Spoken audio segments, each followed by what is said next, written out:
Hello, the program is Stan the History Man. I'm your host, Dr. Stanley Sandler.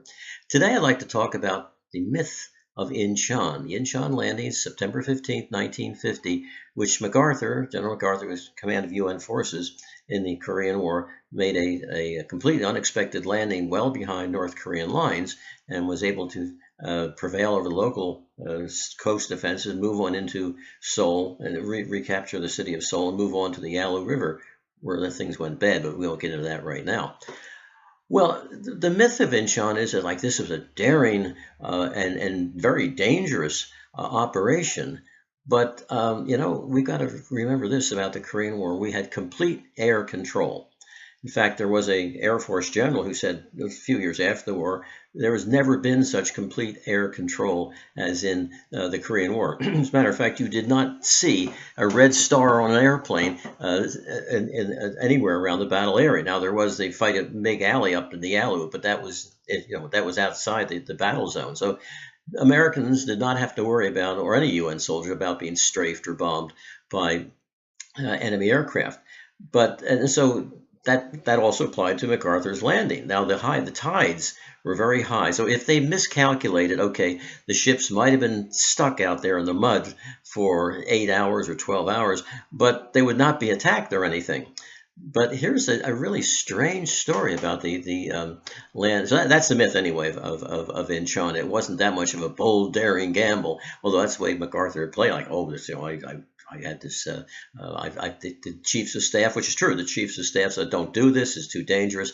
But with complete air control, I think they're exaggerating. But anyway, while the bombardment was taking place at Wolmi-do Island, which was a fortified island in Incheon Harbor, the North Koreans were firing back, and they hit the destroyer USS Svensson, and the Svensson was named after Lyman K. Svensson, who was the captain of the cruiser Juneau, which went down, and was something like 960 people died on the Juneau, including the 5 Sullivan brothers. Okay, but also the one person who was killed, the one Allied soldier who was killed during the Inchon sailor was killed in the Inchon invasion, was Lieutenant J.G. David Svensson. So here was the son of Lyman K. Svensson on the destroyer, Lyman K. Svensson, David K. Svensson, Lieutenant J.G., who was killed and was buried at sea.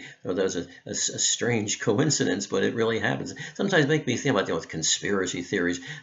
Truth is stranger than fiction. Something like this couldn't even be invented, that the son of the ship after which he's named was killed. That's a real coincidence. And of course, now the U.S. forces landed, very light casualties of the Marines who stormed ashore, and I say only one casualty in the Navy, Svensson. Then they took Seoul with some pretty hard fighting, but they took it, and then moved on into North Korea.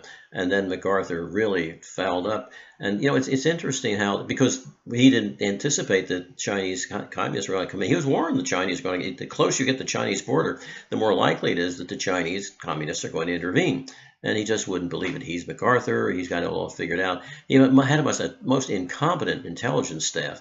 But at any rate, MacArthur's reputation, I don't think any general has lost reputation as much in the post-war era as has General MacArthur, and that's mainly because of what he failed to do in Korea, although a number of historians have picked apart his defense of the Philippines as well, that he was going to defend the shores of the Philippines when the Japanese landed, and that didn't work out at all. And then when he retreated into the Bataan Peninsula, many of the stocks that had been put aside for wartime, thousands of tons of rice were burned and not withdrawn into Bataan. So quite early, the American forces and Filipino forces on Bataan were in a state of almost semi-starvation. Anyway, but I did want to talk about the myth, the legend of the Inchon invasion, and of the strange coincidence of the Svensson on the Svenssons. Well, that's Stan the History Man. Thank you for watching. I'll talk to you later.